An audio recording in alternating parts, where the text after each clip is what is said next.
வாழ்க வளமுடன். பேராசை ஆனந்தி அன்பழகன், திருவண்ணாமலை. இன்னைக்கு நாம் சிந்தனையாக எடுத்துக்கக்கூடிய தலைப்பு என்னென்னா, சிவவாக்கியர் ஒரு பாடல் எழுதிட்டாரு. அது ஒரு விளக்கத்தை என்னன்னு நம்ம தெரிஞ்சுப்போம், புரிஞ்சிக்க முயற்சி பண்ணலாம், செயல்படுத்துவோம். வல்ல வாசல் 9 மறுத்தடைத்த வாசலுக்கு சொல்லும் வாசல் உறைந்து சொல்ல விம்மி நின்றதும் நல்ல வாசலை திறந்து ஞான வாசல் ஊடு போய் எல்லை வாசல் கண்ட பின் இனி பிறப்பதில்லையே அப்படின்னு கொடுத்துருக்காரு. என்ன கொடுத்துருக்காரு அப்படின்றத நம்ம இப்போ சிந்திக்கலாம்.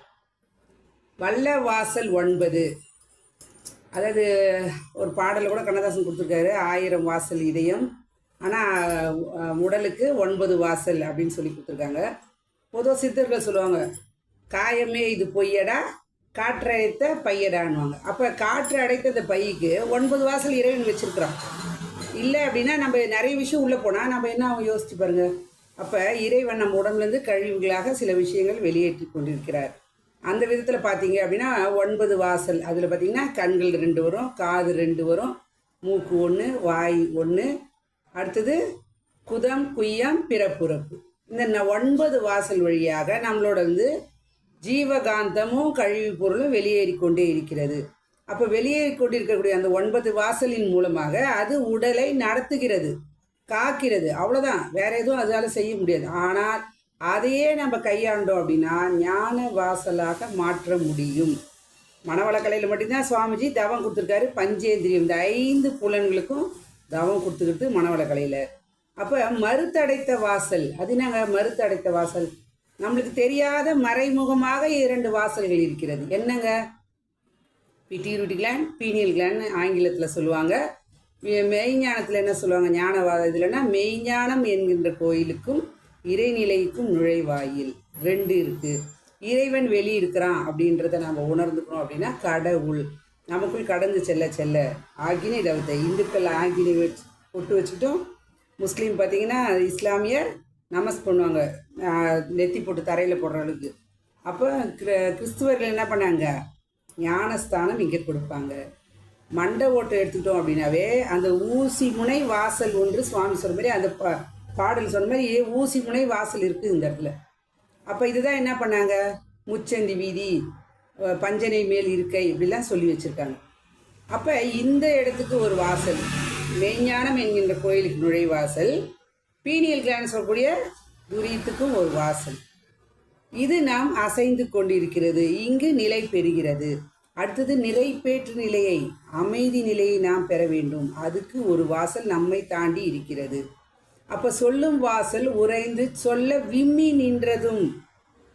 விம்மி அப்படின்னா சில குழந்தைங்க பார்த்திங்கன்னா அழுவாங்க, விம்மி விம்மி அப்படின்வாங்கன்னா கற்றுங்க, வேண்டும் எனக்கு வேணும் அது தேவை அப்படின்னு அவங்க விம்மி விம்மி அழுகுறாங்க இல்லையா? அதுதான் யான் இறைவனை அடைய வேண்டும், முழுமை பேற்றை அடைவதற்காக தான் நான் இந்த பிறவி எடுத்து வந்திருக்கிறேன் என்று நாம் எண்ணிட்டோம் அப்படின்னா அந்த ஏக்கம், அந்த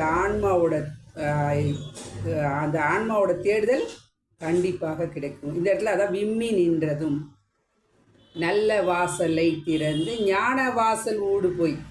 அப்போ நம்மளுக்கு தவத்தை கொடுக்குறாங்க.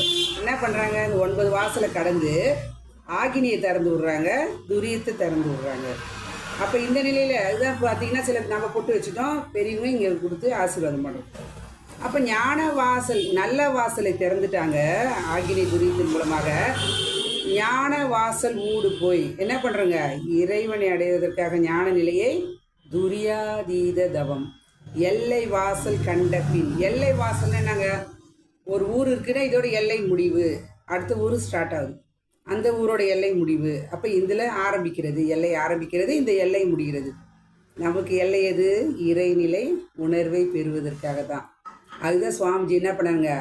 ஒரு பாடலில் கொடுத்துருப்பாரு, இறைநிலையோடு எண்ணத்தை கலக்க விட்டு ஏற்படும் ஒரு அமைதியில் விழிப்பாய் நிற்க நிறைநிலையே தானாய் உணர்வதாகும். நித்தம் நித்தம் உயிர் உடலில் இயங்கும் மட்டும் உறைந்து உறைந்து இந்நிலையில் பழகி கொள்ள உலக இன்பங்களில் அளவு கிட்டும். அறிவு மெய்ப்பொருளாய் மாறும், கரைந்து போகும் தன்முனைப்பு காணும் தெய்வம். அப்போ எல்லையை கடந்த பின்னா பண்ணுங்க, இனி பிறப்பது இல்லை இல்லை இல்லையே. அந்த இறைவனை அடைஞ்சிட்டோம். சமாதி நிலை உடலில் இறந்த பிறகு அடையிறது சமாதி நிலையில், உடலில் உயிர் இருக்கும்போதே அந்த சமாதி நிலையை அடைஞ்சிட்டோம் அப்படின்னா இனி பிறப்பதில்லையே. மனம் ப்ளஸ் இதம் மனிதன். மனம் எதை நினைக்கிறதோ அதுதான் மனிதனோட பிறப்பு. இதுதான் சிவவாக்கியர் அழகாக சொல்லியிருக்காரு. இந்த சிந்தனையை திருமூலர் உணர்ந்தவாறு நாம் உணர்ந்து கொள்வோம். இன்னும் கொடுக்குது, இன்னும் இறைநிலையை கொடுக்குதுனாலும் நம்ம உணர்ந்து கொள்வோம். உணர்ந்தபடி வாழ்க்கையை வகுத்து கொள்வோம். வகுத்தபடி நாம் வாழ்க்கையில் நடப்போம். இறைநிலையை அடைவதற்காக தான் பிறவி எடுத்தோம் என்பதை உணர்ந்து இப்படி ஒரு அற்புதமான சிந்தனையை இறைநிலை கொடுத்ததற்கு ஒரு நன்றியை சொல்லி, குருவர்களுக்கும் நன்றி சொல்லி, இதுகாலம் செவிமெடுத்த அனைத்து அன்புள்ளவர்களுக்கும் நன்றி சொல்லி இந்த சிந்தனையை தொடர் நிறைவு செய்வோம். நன்றி நன்றி நன்றி. மீண்டும் ஒரு கவிதையோடு சந்திப்போம், சிந்திப்போம். வாழ்க வளமுடன்.